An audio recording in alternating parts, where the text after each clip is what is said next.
एवं बहनों, जय जोहार। इस समय पूरी दुनिया कोरोना की महामारी से जूझ रही है। तत्कालीन सरकार के 15 वर्षों के शासनकाल में स्वास्थ्य एवं चिकित्सा सेवाओं को कभी पर्याप्त महत्व नहीं दिया गया। इन परिस्थितियों में कोरोना जैसी महामारी का सामना करना एक बड़ी चुनौती थी, परंतु हमने अब तक इस चुनौती का पूरी सक्षमता से सामना किया है। हमने प्रदेश के स्वास्थ्य सेवाओं के ढांचे एवं व्यवस्था में सुधार हेतु काफ़ी काम किया है, जिसके कारण ही कोरोना के प्रबंधन में हमारे राज्य की स्थिति अन्य राज्य की तुलना में काफ़ी बेहतर है।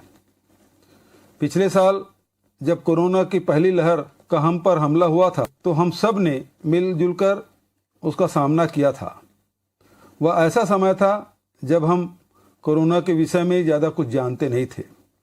न हमारे पास इसके इलाज के लिए दवाएं थी, न इंजेक्शन आए थे, न वैक्सीन विकसित हुई थी, और इलाज का प्रोटोकॉल भी अपने प्रारंभिक अवस्था में ही था।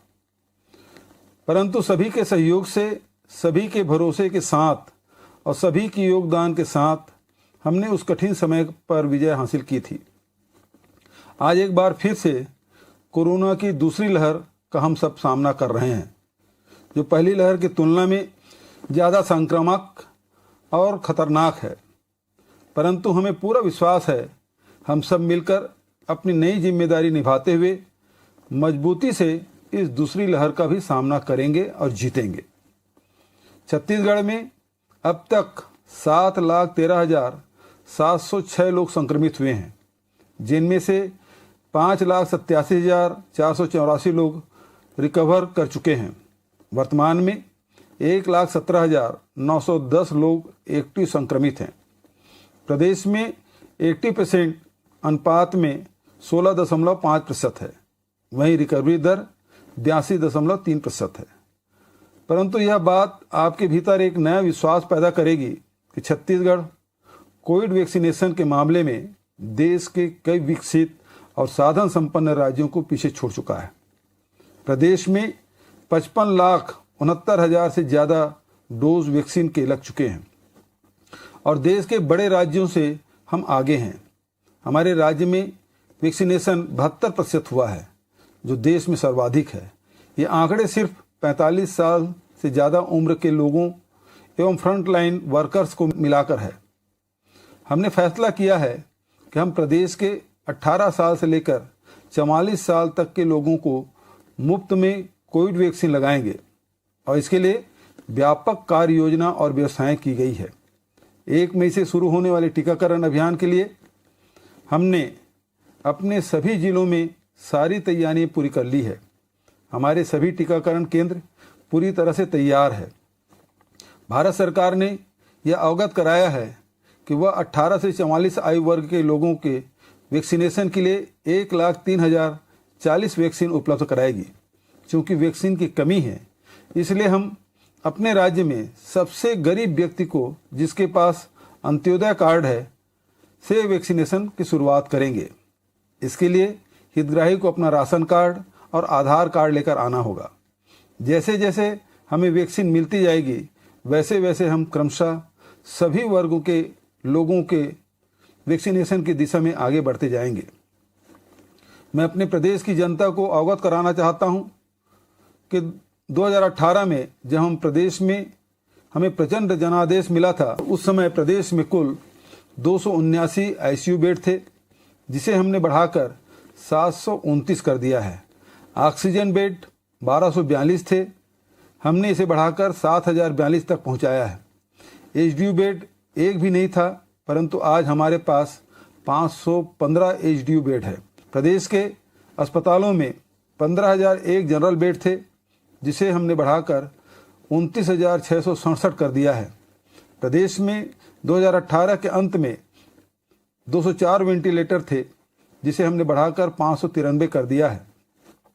इस प्रकार हमने प्रदेश के स्वास्थ्य सुविधाओं में कई गुना की वृद्धि की है, जो कि अपने आप में एक रिकॉर्ड है। छत्तीसगढ़ में अब तक हम 71 लाख से अधिक कोविड टेस्ट कर चुके हैं। हम लगातार अपनी टेस्टिंग क्षमता बढ़ाने का प्रयास कर रहे हैं। हमने नए RT-PCR जांच लैबों की स्थापना की मंजूरी की प्रक्रिया भी प्रारंभ कर दी है।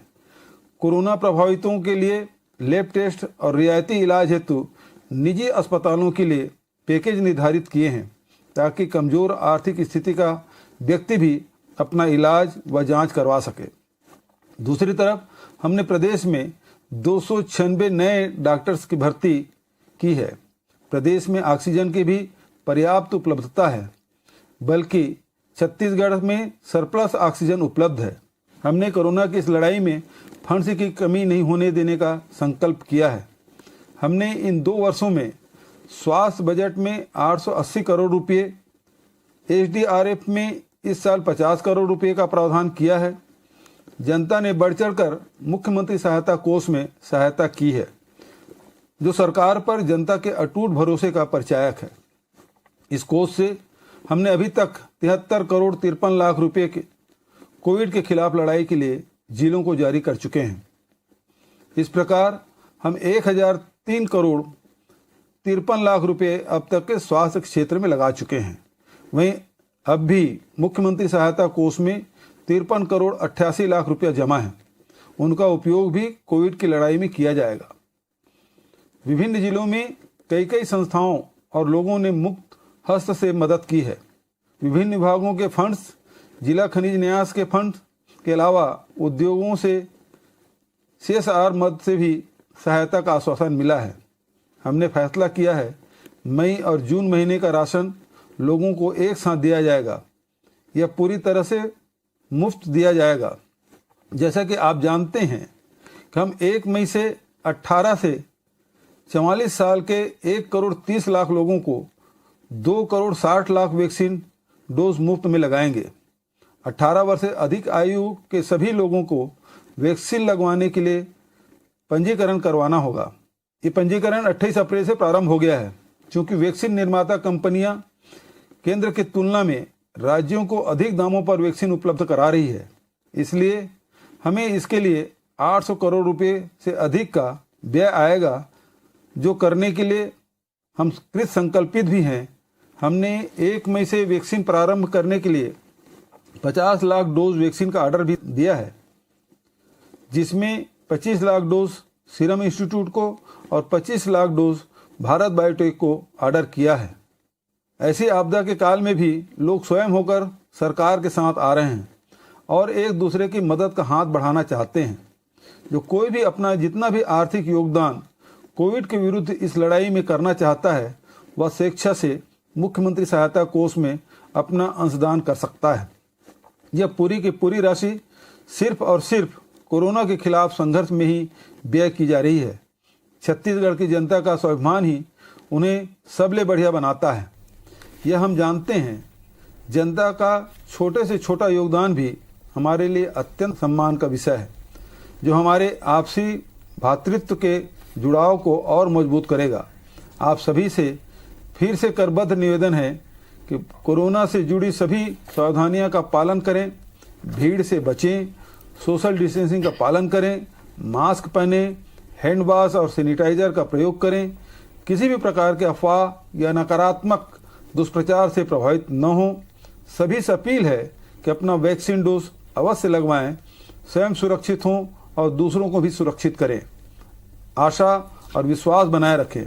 हम सब मिलजुल कर बहुत जल्दी इस कोविड संकट से पार जरूर होंगे। जय हिंद, जय छत्तीसगढ़।